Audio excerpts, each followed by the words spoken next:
नमस्कार दोस्तों, मैं पंकज गोस्वामी। कल हम लोगों ने यूनिट 7 के बारे में बात की थी, लीनियर अलजेब्रा। उसका एक पार्ट था जिसमें कि हम मैट्रिक्स की रैंक और नलिटी के बारे में चर्चा कर रहे थे। उसके पहले मैंने यूनिट 3 आपको पढ़ाई थी। उसमें टाइप ऑफ आपको बताया था मैंने कि टाइप ऑफ मैट्रिक्स क्या होते हैं, डिटर्मिनेंट क्या होते हैं, कोफैक्टर, एडजॉइंट। मेरी आपसे ये उम्मीद है कि ये सब क्वेश्चन मेरे कराने लायक नहीं है। आपको भी थोड़ा सा 12th की बुक लेके उनके क्वेश्चनों को करना चाहिए, क्योंकि अभी हमारे पास इतना समय नहीं है कि हम बहुत कुछ क्वेश्चन छोटे छोटे ऐसे कराएंगे। मैं आपको कैसे पढ़ा रहा हूँ कि आपको मैं उस टॉपिक का रिव्यू बता देता हूँ, क्या हो रहा है, जो मुझे इम्पोर्टेंट लगता है वो बता देता हूँ। क्वेश्चन के बारे में ये बताया, जो एक दो मैं करा भी देता हूं, उससे रिलेटेड क्वेश्चन आपके पास यदि 12th की बुक होगी तो उसमें से करिए। अब हम हैं यूनिट 7। कल मैं चर्चा कर रहा था यूनिट 7 पे मैं क्यों आया, हर एक के पीछे आने का कुछ रीजन है कि यूनिट 3 से यूनिट 7 पे इसलिए आया था मैं कि यूनिट 3 में मैट्रिक्स और डिटर्मिनेंट था और यूनिट 7 में मैट्रिक्स की ही रैंक और नलिटी के बारे में बात हुई थी। ठीक है, तो कल मैंने चर्चा की थी, यदि आपने कल का वीडियो देख लिया होगा, रैंक को हिंदी में कहते हैं जाति। रैंक को हिंदी में क्या कहते हैं? जाति। ये कल मैंने आपको बता दिया है कैसे रैंक निकालते हैं। किसी भी मैट्रिक्स की जाति को रो ए से डिनोट करते हैं। फिर दूसरा मैंने आपको बताया था नलिटी। नलिटी का मतलब होता है शून्यता। शून्यता को हम डिनोट करते हैं एन ए से, और नलिटी का फॉर्मूला था N A equal to small N minus row A. ये मैंने कल आपको बताया था। कुछ क्वेश्चन मैंने आपको कराए भी थे जिसमें कि रैंक और नलिटी निकाल के बताया था। ये फॉर्मूला है। एन क्या होता है? जो भी स्क्वायर मैट्रिक्स लेना है उसका ऑर्डर होता है। ठीक है, 3/3 है तो एन की वैल्यू क्या रख दोगे? 3 रख दोगे। मुझे बहुत स्ट्रांग फीलिंग है कि एग्जाम में रैंक और नलिटी निकालने के लिए आएगा। सिंपल मल्टीप्लिकेशन एडिशन ऐसा मुझे को नहीं लगता कि आना चाहिए, फिर भी ये आपका काम है कि आप उसको पढ़ लेंगे। ठीक है, चलिए। इसके बाद मैंने आपको फिर अगली चर्चा की थी अभिलाक्षणिक मैट्रिक्स, कैरेक्टरिस्टिक मैट्रिक्स बोला था। दूसरा मैंने पढ़ाया था आपको अभिलाक्षणिक समीकरण, जिसको कि हम लैम्डा से डिनोट कर रहे थे। फिर अगला था आइगन वैल्यू या आइगन मान, और फिर मैंने बताया था आपको आइगन वेक्टर।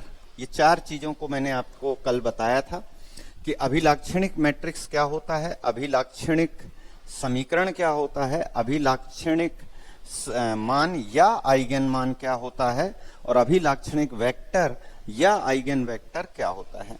तो इन सब के बारे में मैंने आपको कल बता दिया था। तो जितनी भी आइगन वैल्यूज होती हैं इनके सेट को हम स्पेक्ट्रम भी कहते हैं। क्या बोलते हैं? जो भी आपको आइगन वैल्यू मिलती हैं, कल का वीडियो आप देखिएगा, उसमें मैंने आपको आइगन वैल्यू निकाल के बताई है। लैम्डा की वैल्यू जो होती है वो आइगन वैल्यू होती है, और उनके सेट को हम क्या कहते हैं? स्पेक्ट्रम कहते हैं।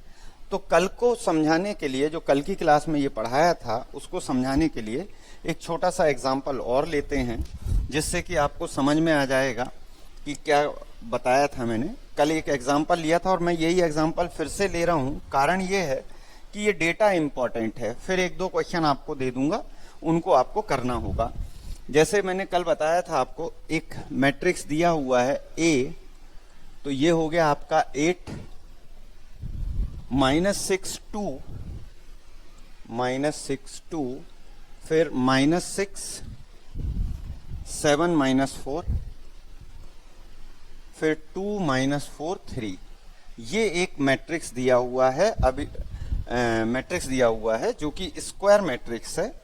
तो सबसे पहले यदि किसी ने बोला कि इसका अभिलाक्षणिक मैट्रिक्स क्या होगा, तो अभिलाक्षणिक मैट्रिक्स का मतलब होता है उसके मुख्य विकर्ण में लैम्डा को घटा देना है। ये क्या कहलाता है? अभिलाक्षणिक मैट्रिक्स कहलाता है। ठीक है, अब आप इसको सॉल्व करेंगे। ये सॉल्व करते तो मेरे ख्याल से अब आपको बनना चाहिए। यदि ये नहीं बनता है तो फिर आपको फिर से 12th के कुछ क्वेश्चन करने चाहिए, जो या मैट्रिक्स डिटरमिनेंट का वीडियो देखिए जिसमें मैंने इसको कुछ क्वेश्चन को सॉल्व भी किया है।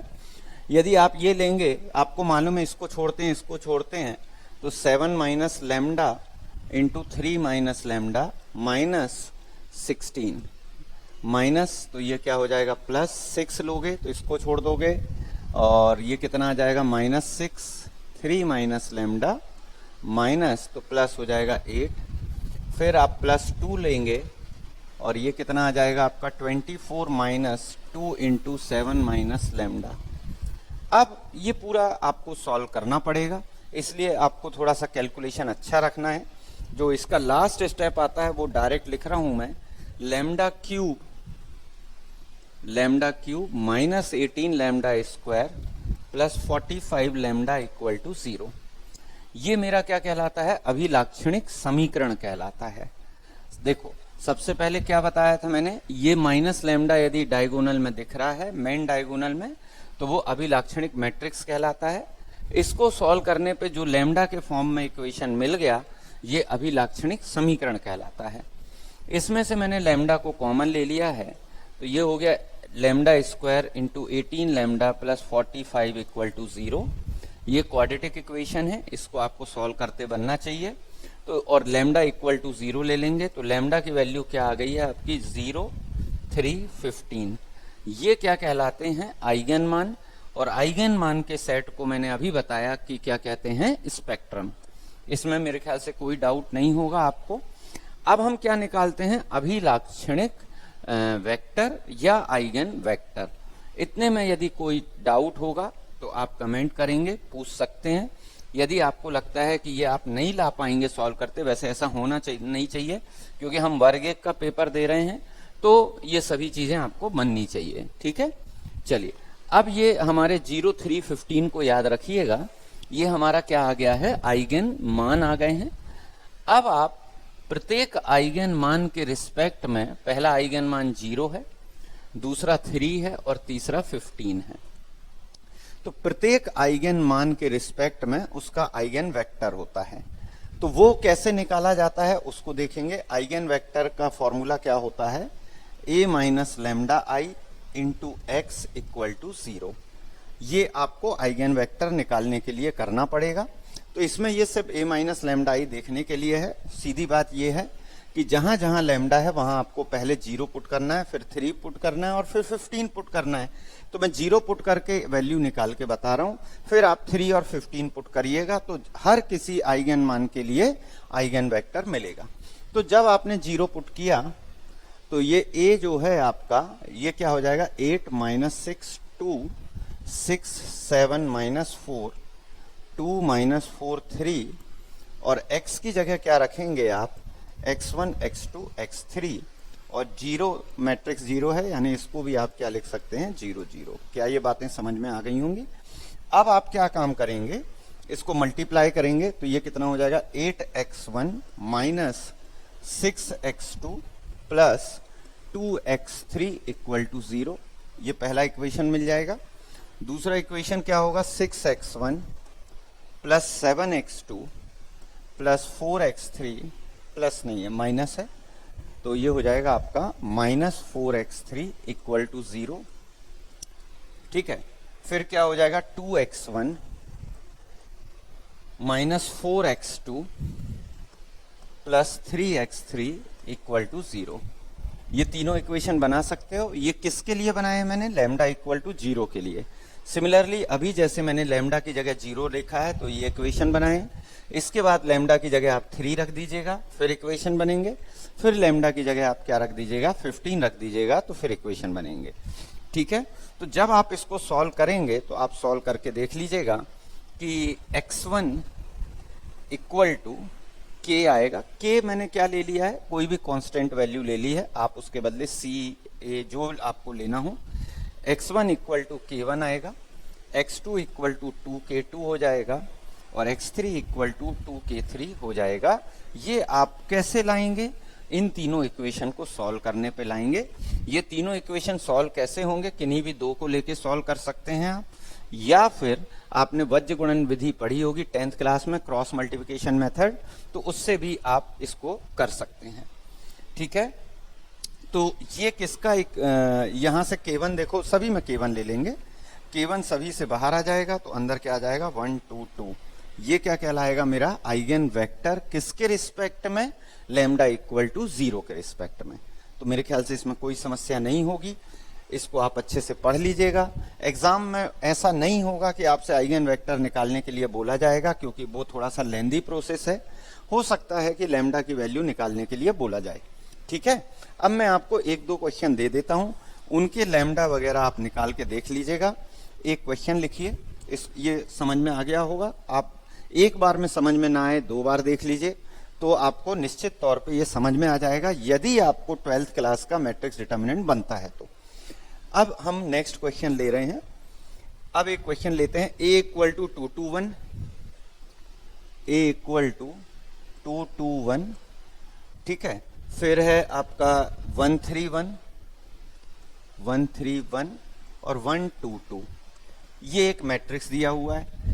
तो अब मैं बार बार ये रिपीट नहीं करूंगा कि अभिलाक्षणिक मैट्रिक्स क्या होता है, अभिलाक्षणिक वेक्टर क्या होता है, सदिश क्या होता है, सभी चीजें मैंने बता दी हैं। आप तो सीधे इसको इस तरीके से लिखेंगे 2 minus lambda 2 1 1 3 minus lambda 1 1 2 2 minus lambda, ये आपसे लिखते बन जाएगा अभिलाक्षणिक मैट्रिक्स है। अब आप जब इसको सॉल्व करेंगे तो मैं डायरेक्ट इक्वेशन लिख रहा हूं, लैम्डा की वैल्यू जो है आपकी 1,1,5 आएगी, ये आप चेक करिएगा सॉल्व करके। तो यदि इसके आइगन मान 3 आए हैं तो इसके आइगन वेक्टर भी कितने आएंगे, 3 आएंगे। इस तरीके से हो सकता है एग्जाम में 3 क्रॉस 3 ना दे के 2 क्रॉस 2 दे दे, जिससे कि वो छोटा क्वेश्चन हो तो आपसे पूछा जा सकता है। तो इसलिए मैंने आपको मेथड बता दी है, इसको आपको अच्छे से कर लेना चाहिए।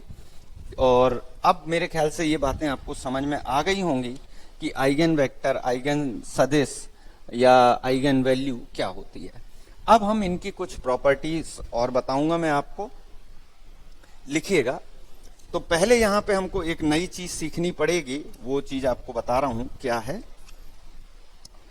मैं बार बार, आज तीसरी या चौथी क्लास होगी जिसमें कि मैं आपको सिमेट्रिक मैट्रिक्स के बारे में बोल रहा हूं, सिमेट्रिक्स मैट्रिक्स के बारे में बोल रहा हूं या सममित के बारे में बोल रहा हूं, क्योंकि मुझे ये लगता है ये आएगा। सिमेट्रिक मैट्रिक्स की मैंने प्रॉपर्टी बता दी थी आपको, a equal to a dash था, और स्क्यू सिमेट्रिक मैट्रिक्स या विषम सममित आव्यूह की प्रॉपर्टी थी a equal to minus of a dash.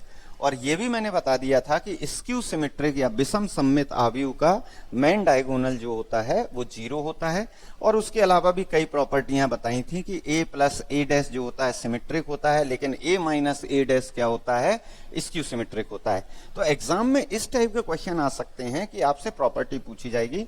बच्चों, यदि मुझे ऐसा पढ़ाना होता कि सिंपल सा मैंने क्वेश्चन ले लिया, एक 2 क्रॉस 2 का मैट्रिक्स ले लिया, एक 2 क्रॉस 2 का ले लिया, उसको ऐड कर दूं, सब्ट्रैक्ट कर दूं, कहीं उसका एडजॉइंट निकालूं, कहीं उसका कोफैक्टर निकालूं, मेरा मानना है ये काम आप भी कर सकते हो। मैंने सिर्फ उसका ब्रीफली आपको समझा दिया है क्या है।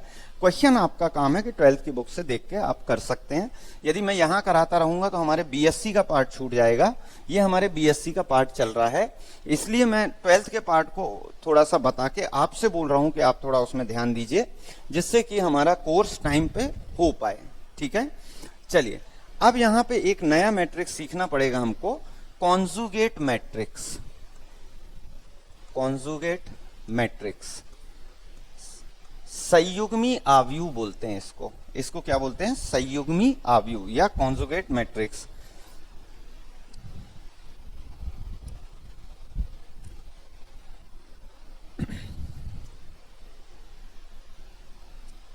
तो इधर पे आपको एक बात समझनी पड़ेगी कि यदि मैट्रिक्स के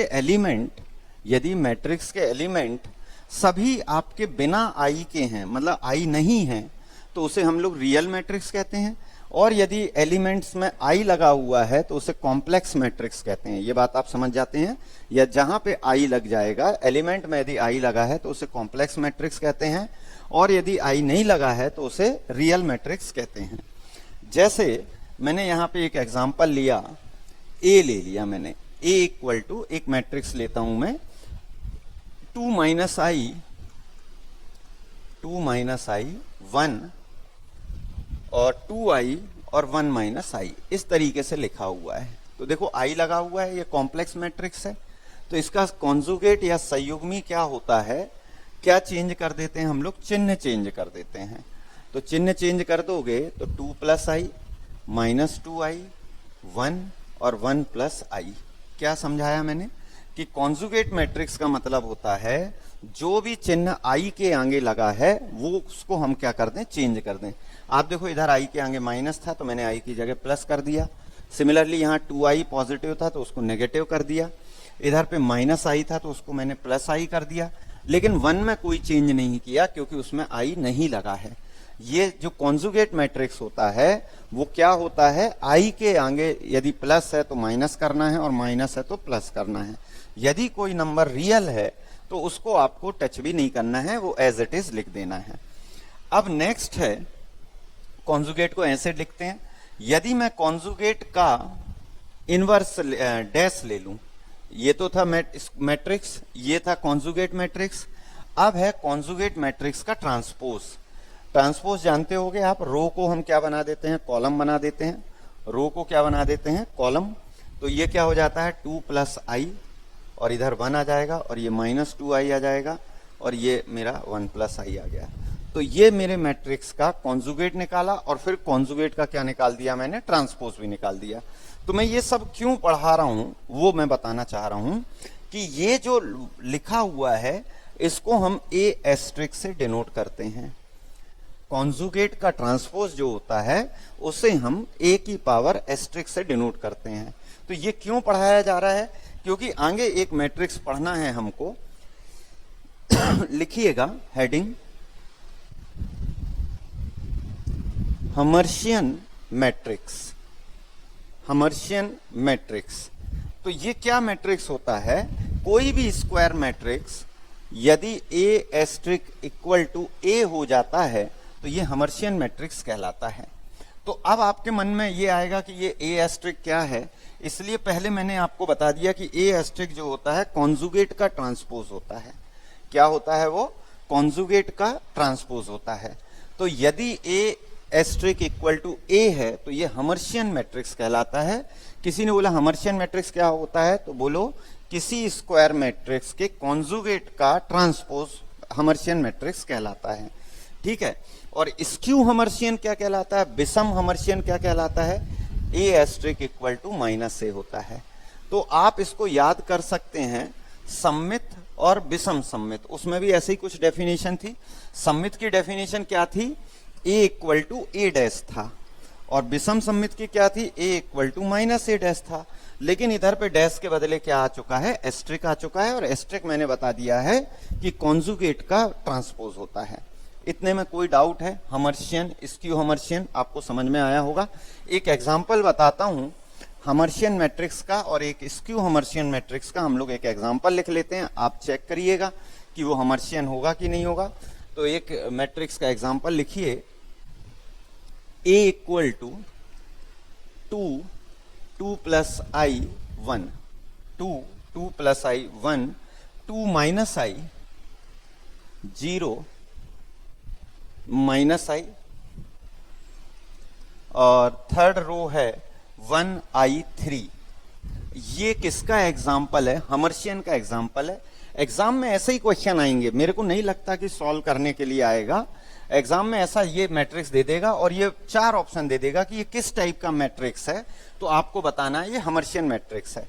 तो हर्मिशियन मैट्रिक्स चेक कैसे करेंगे, ये ए दिया है, सबसे पहले आप इसका क्या निकाल देंगे, कॉन्जुगेट निकाल देंगे। तो कॉन्जुगेट अभी मैंने बताया आपको कि एलिमेंट में कुछ नहीं करना, रियल एलिमेंट में आपको कॉम्प्लेक्स एलिमेंट में करना है। ये आई के आगे जो था मैंने प्लस था तो माइनस कर दिया 1, ये 2 प्लस आई हो गया, ये 0 है, ये प्लस आई हो गया, ये 1 है, ये माइनस आई है, और ये क्या हो गया 3। तो क्या ये समझते हो, कॉन्जुगेट हो गया। अब ये कॉन्जुगेट का भी मैं क्या निकालूंगा, डैश। तो कॉन्जुगेट का यदि मैं डैश निकालूंगा तो देखो ये रो जो है ये क्या बन जाएगी, मेरी कॉलम बन जाएगी। ये हो गया। सेकेंड रो क्या है, 2 प्लस आई 0, आई, और थर्ड रो क्या है 1 माइनस आई और 3। तो आप देख रहे हो ये वापस ए के इक्वल हो गया ना, तो इसी को हम लोग क्या कहते हैं, ए की पावर एस्ट्रिक बोलते हैं। ये ए के इक्वल आ गया, इसका मतलब ये क्या है, हर्मिशियन मैट्रिक्स है। बहुत अच्छे तरीके से समझ में आ गया होगा कि इसको हर्मिशियन मैट्रिक्स क्यों कह रहे हैं, क्योंकि हमारा जो कॉन्जुगेट निकाला और उसका ट्रांसपोज लिया तो वो वापस किसके इक्वल आ गया, मैट्रिक्स के इक्वल आ गया। एक मैं स्क्यू हर्मिशियन का एग्जांपल दे रहा हूं आपको। स्क्यू हर्मिशियन का एग्जांपल लिख लीजिएगा, A equal to I 2 plus I 3 minus 2 I minus 2 plus I 0 1 plus I, और थर्ड रो है -3 माइनस 2 आई -1 प्लस आई और 2 आई। ठीक है, तो ये क्या है, स्क्यू हर्मिशियन का एग्जांपल है। आप घर में ट्राई करिए। इसका सबसे पहले कॉन्जुगेट लीजिए, फिर ट्रांसपोज लीजिए, फिर माइनस कॉमन निकालने पे वापस वो ए के इक्वल आएगा। तो ये हर्मिशियन, स्क्यू हर्मिशियन का एग्जांपल है। इसके अलावा मैंने आपको ऑर्थोगोनल भी लिखवाया था। ऑर्थोगोनल का मतलब क्या था, ए डैश इक्वल टू आई था, और यूनिटरी लिखवाया था। यूनिटरी का मतलब होता है ए एस्ट्रिक इक्वल टू आई है। ठीक है, ये यूनिटरी का मतलब है। आइडेम्पोटेंट का मतलब क्या था, ए स्क्वायर इक्वल टू आई। तीनों में अंतर देख रहे हो, तीनों में इक्वल टू में आई है, लेकिन इसे कहते हैं ऑर्थोगोनल, ऑर्थोगोनल कहते हैं, और दूसरे वाले को कहते हैं यूनिटरी, और इसको कहते हैं आइडेम्पोटेंट। वर्ग सम नियम, ये ग्रुप में भी था, आपको याद होगा। ठीक है, इतने में कोई डाउट हो तो आप पूछ सकते हो। अब मैं कुछ प्रॉपर्टीज आपको लिखवा रहा हूं, उन प्रॉपर्टीज को आपको याद रखना है। मैं बार बार समझा रहा हूं कि एग्जाम में बहुत मुश्किल है कि लैम्डा निकालने आ जाए या आइगन वेक्टर निकालने आ जाए। एग्जाम में इस टाइप की प्रॉपर्टीज ही आएंगी, क्योंकि उन्हें भी मालूम है कि बच्चे क्वेश्चन ही पढ़ के जाएंगे, क्योंकि क्वेश्चन बन जाएंगे, लेकिन जब प्रॉपर्टी आएंगी तो वो थोड़ा मुश्किल होगा। तो लिखिएगा, पहली प्रॉपर्टी है, इसको याद रखना है आपको, कि हर्मिशियन मैट्रिक्स के आइगन वेक्टर रियल होते हैं। ये याद रखना है आपको कि जो भी हर्मिशियन मैट्रिक्स होगा उसके जब आप आइगन वेक्टर निकालेंगे, आइगन वेक्टर नहीं, आइगन वैल्यू निकालेंगे, तो वो कैसी आएंगी, आपकी रियल ही आएंगी। क्वेश्चन ऐसा आएगा। तो जब ये क्वेश्चन आएगा कि हर्मिशियन मैट्रिक्स के आइगन वैल्यू किस प्रकार की होती हैं, रियल होती हैं, जीरो होती हैं, कॉम्प्लेक्स होती हैं, तो आपको वहां पे ये तो याद आएगा कि हर्मिशियन कहते किसको हैं, लेकिन आपने ऐसा क्वेश्चन बुक में भी नहीं है कि हर्मिशियन मैट्रिक्स का लैम्डा निकाला हो। तो इसलिए मैं कह रहा हूं प्रॉपर्टी याद कर लो, कि यदि ये आ गई तो आपका टाइम भी बचेगा, क्वेश्चन करने में आपका टाइम भी जाएगा। इसलिए मैंने आपको कहा कि आप घर में क्वेश्चन कर लीजिए। ये प्रॉपर्टी आप पढ़ के नहीं जाएंगे, मैं ये पढ़ा रहा हूं। सेकेंड प्रॉपर्टी है, तो इसमें मेरे ख्याल से कोई डाउट नहीं होगा। सेकेंड प्रॉपर्टी लिखिएगा,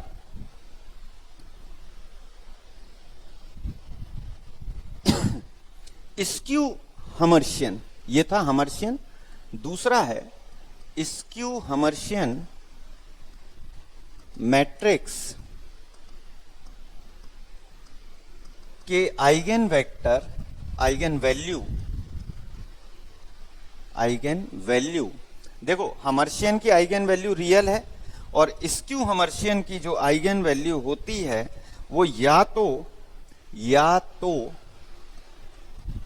जीरो होती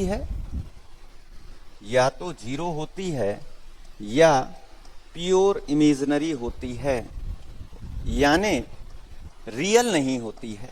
सही बात है कि नहीं?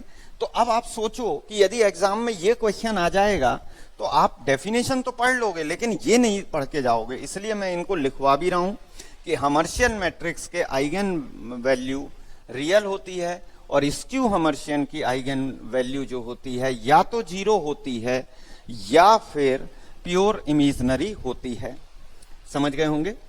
नेक्स्ट लिखिएगा, थर्ड प्रॉपर्टी है द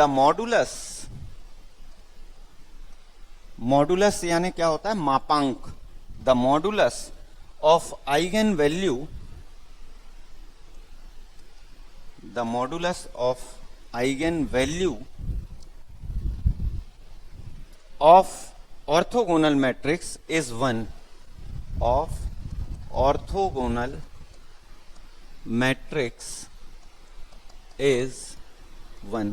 अभी मैंने बताया था ऑर्थोगोनल की डेफिनेशन लिखी थी, ए डैश इक्वल टू क्या होता है, आई होता है। फोर्थ प्रॉपर्टी लिखिए, ये सब आपको याद रखनी है, ये बहुत काम की चीजें हैं, इसमें कोई डाउट नहीं होगा। नेक्स्ट लिखिएगा, आइडेम्पोटेंट मैट्रिक्स की आइगन वैल्यू, आइडेम्पोटेंट मतलब वर्ग सम,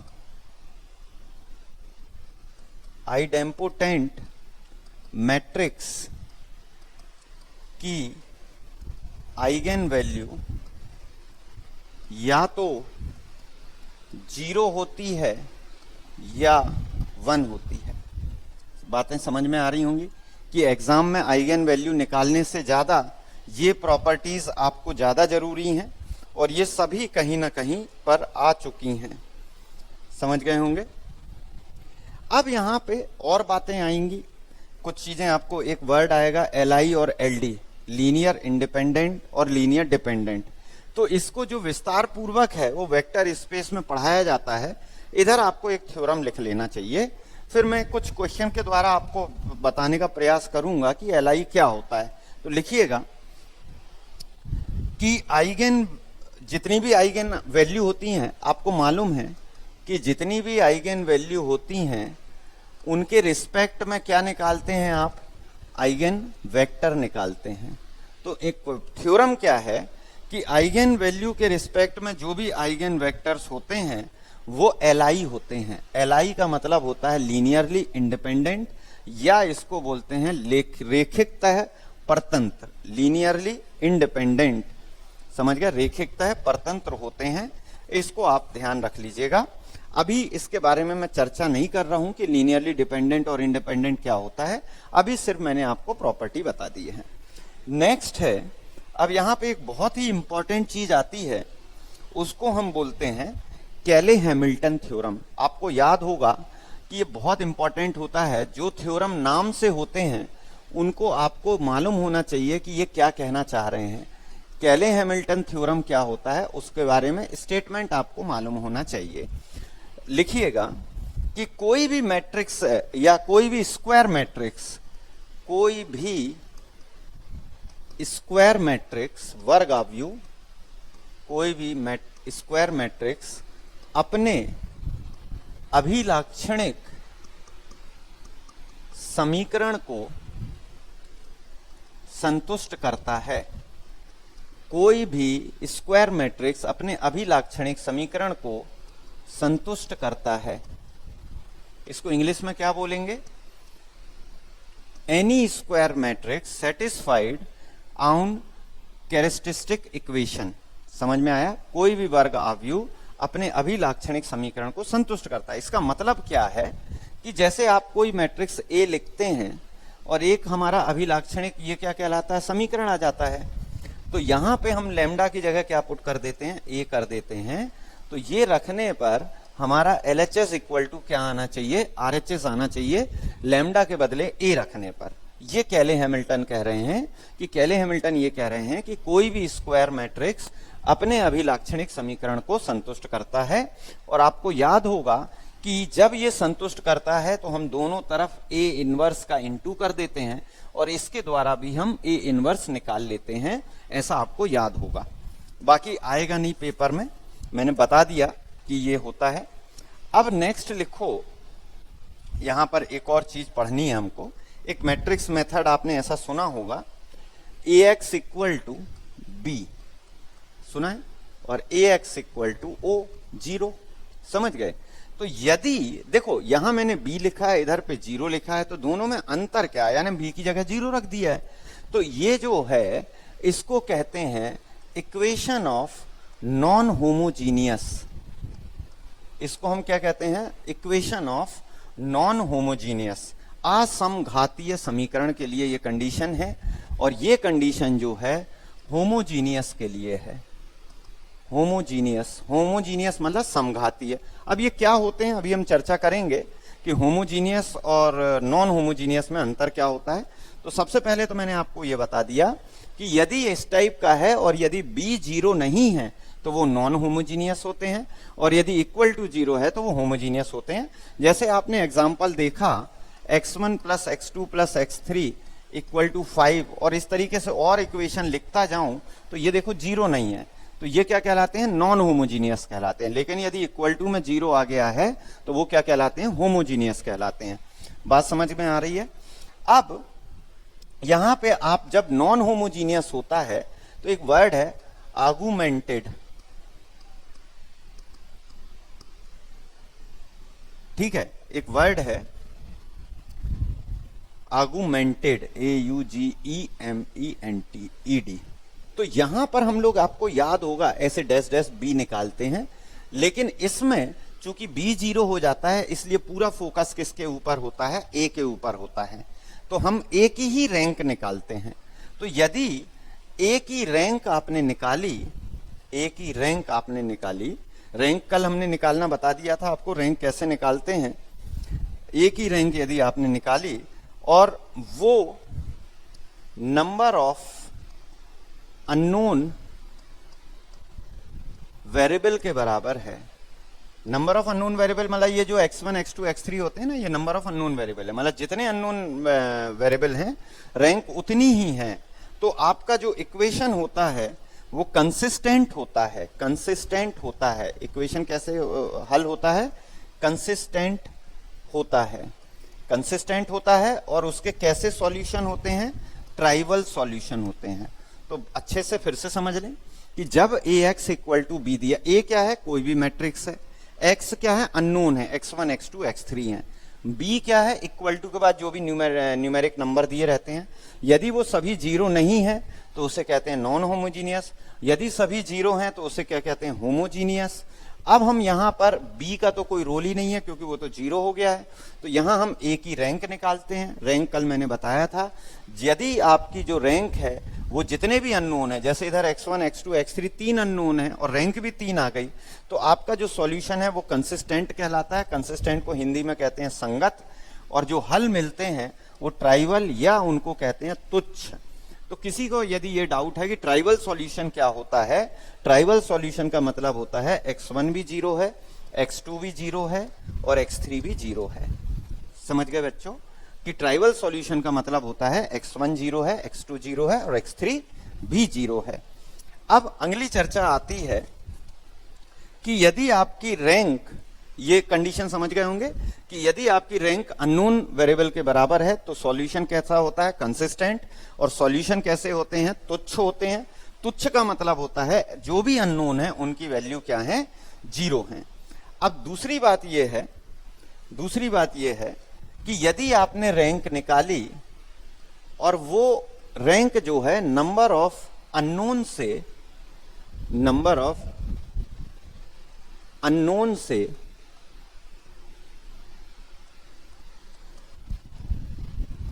लेस हो गई, तो भी इक्वेशन कैसे कहलाते हैं, कंसिस्टेंट ही कहलाते हैं। लेकिन अब सॉल्यूशन तुच्छ ना होके इनफाइनाइट सॉल्यूशन होता है। समझ में आ रही होंगी बातें कि यदि आपकी रैंक नंबर ऑफ अननोन के बराबर है, यदि आपकी रैंक नंबर ऑफ अननोन के बराबर है तो वो कंसिस्टेंट होता है और सॉल्यूशन कैसे होते हैं, तुच्छ या ट्राइवल। लेकिन यदि आपकी रैंक नंबर ऑफ अननोन से कम होती है तो सॉल्यूशन तो कंसिस्टेंट ही होता है, लेकिन इधर कैसे सॉल्यूशन मिलते हैं हमको, इनफाइनाइट सॉल्यूशन। और जहां पर इनफाइनाइट सॉल्यूशन आ जाता है उधर पे कौन से हल हो जाता है, लीनियरली इंडिपेंडेंट हल होते हैं। अभी हमारे को सिलेबस में ये नहीं है, इसके बारे में हमारा वेक्टर स्पेस में बात आएगी। अब मैं एक छोटा सा आपको एग्जांपल करके बता रहा हूं, इक्वेशन सॉल्व करके देखिएगा। x1 plus x2 plus x3 equal to 0। दूसरा इक्वेशन लिखिएगा, x1 minus 2x2 minus x3 equal to 0।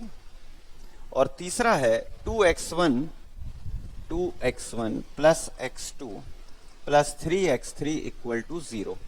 तो आप देख रहे हो कि इक्वल टू में हर जगह 0 लिखा है, यानी ये कौन सा इक्वेशन है, होमोजीनियस इक्वेशन है। यदि इक्वल टू में तीनों जगह 0 ना होता तो वो क्या कहलाता, नॉन होमोजीनियस इक्वेशन होता। तो इधर से आप अपना मैट्रिक्स बना लेंगे। मैट्रिक्स क्या बनेगा, 1 1 1 1 माइनस 2 माइनस 1 और 2 1 3। समझ गए। अब यहां पर एक आपको याद होगा एसेनॉल फॉर्म पढ़ा होगा आपने। एसेनॉल फॉर्म जो है वो बीएससी वगैरह के लिए जरूरी था, लेकिन हमें नहीं बदलना है। एसेनॉल फॉर्म क्या होता था कि हम इसमें क्या करते थे, रो ऑपरेशन लगाते थे। रो ऑपरेशन लगा के इसकी हम क्या निकालते थे, रैंक निकालते थे। मेरा ये कहना है आपको रैंक डायरेक्ट भी निकालते बन जाती है। इसकी रैंक यदि आप निकालोगे तो ये कितना हो जाएगा, -6 प्लस 1 माइनस 1 3। एसेनॉल फॉर्म का यूज बस इतना ही था कि रैंक निकालते हैं। तो और ये कितना हो गया था आपका, 1 हो गया था, 1 आपने छोड़ दिया था। 3 प्लस 2 प्लस 1, ये कितना हो जाएगा, 1 प्लस 2 4। ये क्या हो जाएगा आपका -5, ये क्या हो जाएगा आपका -5 और ये क्या हो जाएगा आपका +5। तो जब आपने इसको सॉल्व किया तो ये नॉट इक्वल टू 0 आ रहा है, यानी इसकी रैंक 3 है। आप एसेनॉल फॉर्म में भी बदल के देखेंगे, रैंक 3 ही आएगी। तो जब रैंक 3 हो गई और ये अननोन कितने हैं, 3 ही हैं, तो आप बोलोगे कि जितने भी अननोन हैं, अननोन 3 है और इसकी रैंक भी 3 आ गई है, यानी इसके कैसे सॉल्यूशन होंगे, कंसिस्टेंट होंगे। कंसिस्टेंट के साथ साथ ये कैसे होंगे, ट्राइवल होंगे। ट्राइवल यानी होता है तुच्छ, यानी यहाँ पे एक ही वैल्यू सेटिस्फाई करेगी, x1 equal to 0, x2 equal to 0 और x3 इक्वल टू 0। तो ये बातें आपको समझ में आ रही होंगी जो भी मैं बता रहा हूं। थोड़ी सी आपको इसमें दिक्कत होगी क्योंकि आपने यदि बीएससी बहुत दिनों से नहीं देखा है तो आपको ये वर्ड भी थोड़े से डिफिकल्ट लग रहे होंगे। लेकिन बच्चों, यदि मेरे को ऐसा पढ़ाना होता कि आपकी हर चीज समझ में आ जाए तो मैं 11th-12th का ही पढ़ाता रहूंगा। यदि आपको बीएससी को देखना है, और बीएससी में भी न्यूमेरिकल, आपको मालूम है न्यूमेरिकल उतने इंपॉर्टेंट नहीं थे जितने थ्योरम और प्रॉपर्टीज इंपॉर्टेंट थी, तो मैं उन्हीं के बारे में ज्यादा चर्चा कर रहा हूं। ठीक है, तो ये सब चीजें आपको समझ में आ रही होंगी।